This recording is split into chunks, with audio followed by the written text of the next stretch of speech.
పల్నాడు జిల్లాలో అధికార పార్టీ కుట్రలు బయటపడుతున్నాయి. పోలీస్ తనిఖీలతో వైసీపీ కుట్రలు భగ్నమవుతున్నాయి. తాజాగా సత్తెనపల్లి నియోజకవర్గంలో పెట్రోల్ బాంబులు దొరకడం కలకలం రేపింది.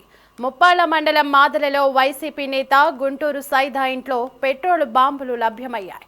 ఇక ఇదే అంశంపై మరింత సమాచారం లక్ష్మణ్ అందిస్తారు. లక్ష్మణ్, చెప్పండి.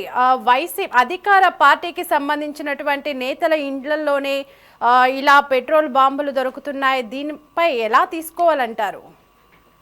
దేవి, ఎలక్షన్ అయిపోయిన తర్వాత పల్నాడు ప్రాంతంలో హింస చెలరేగింది. హింసని కంట్రోల్ చేసేందుకు పల్నాడు పోలీసులు తీవ్రంగా కృషి చేస్తున్నారు. ఈ నేపథ్యంలోనే గత రాత్రి నుంచి కూడా వైసీపీ, టీడీపీకి సంబంధించిన వర్గీయుల ఇళ్లలో కూడా పెద్ద ఎత్తున కూడా సోదాలు చేస్తున్న పరిస్థితి. ఈ నేపథ్యంలోనే ఉదయం మాచవరం మండలం పిన్నేలిలో కూడా వైసీపీ నేత ఇంట్లో దాదాపుగా 51 నాటు బొమ్మలతో పాటు అదేవిధంగా పెట్రోల్ బాంబులు, వేట కొడవలు వీటిలన్నిటి కూడా దొరికిన సందర్భంలో ఉంది. అదేవిధంగా పల్నాడు ప్రాంతంలోనే ముఖ్యంగా మాచెల్ల నియోజకవర్గం, అదేవిధంగా గురజాల, సత్తెనపల్లి నియోజకవర్గాలు కూడా భారీ ఎత్తున పోలీసులు మోహరించి ప్రతి ఇళ్లలో కూడా, అంటే వైసీపీకి సంబంధించిన వర్గీయుల ఇళ్లలో, అదేవిధంగా టీడీపీకి సంబంధించిన వర్గీయుల ఇళ్లలో కూడా సోదాలు చేస్తున్నారు. ఇదే నేపథ్యంలో సత్తెనపల్లి మండలం మాదలలో కూడా సోదాలు జరుగుతున్నాయి. ఈ నేపథ్యంలోనే వైసీపీ నేత సంబంధించిన మాదల గ్రామంలో వైసీపీకి సంబంధించిన నేత గుంటూరు సైదా అనే వ్యక్తి ఇంట్లో కూడా సోదాలు జరిగి ఈ నేపథ్యంలో అక్కడ పెట్రోల్ బాంబులతో పాటు కొన్ని నాటు బాంబులు కూడా దొరికినట్టు సమాచారం అందుతుంది. దీంతో పాటు మరణాయుధాలు, వేట కొడవలు కూడా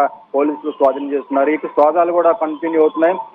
ఎవరైతే వైసీపీ ఇళ్లలో ఈ బాంబులు దొరికినాయి వాళ్ళందరినీ కూడా అదుపులో తీసుకున్నారు, విచారిస్తున్నారు. మరన్నా ఇంకా ఎక్కడైనా ఇలానే బాంబులు ఉన్నాయా, లేకుంటే ఈ బాంబులు ఎందుకు చేయాల్సి వచ్చింది, వారిని అదుపులో తీసుకుని విచారిస్తున్న పరిస్థితి. అదేవిధంగా టీడీపీకి సంబంధించిన వారి ఇళ్లలో కూడా సోదాలు జరుగుతున్నప్పటికీ ఇప్పటికైతే ఎలాంటి ఈ బాంబులు కానీ మారణాయుధాలు కానీ లభించలేదు. ఒక వైసీపీకి సంబంధించిన అభ్యర్థులు, అదే వైసీపీకి సంబంధించిన వర్గీయుల ఇళ్లలోనే సోదాలు జరిగిన సమయంలో ఇలాగా మనుషుల్ని చంపేందుకు కూడా వేట కొడవలు లాంటివి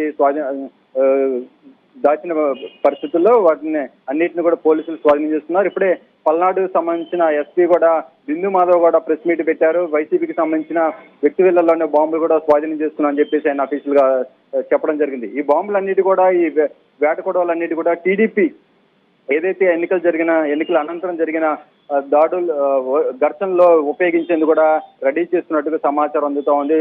ఇదే విషయాన్ని పల్నాడు ఎస్పీ కూడా చెప్పిన పరిస్థితి ఉంది.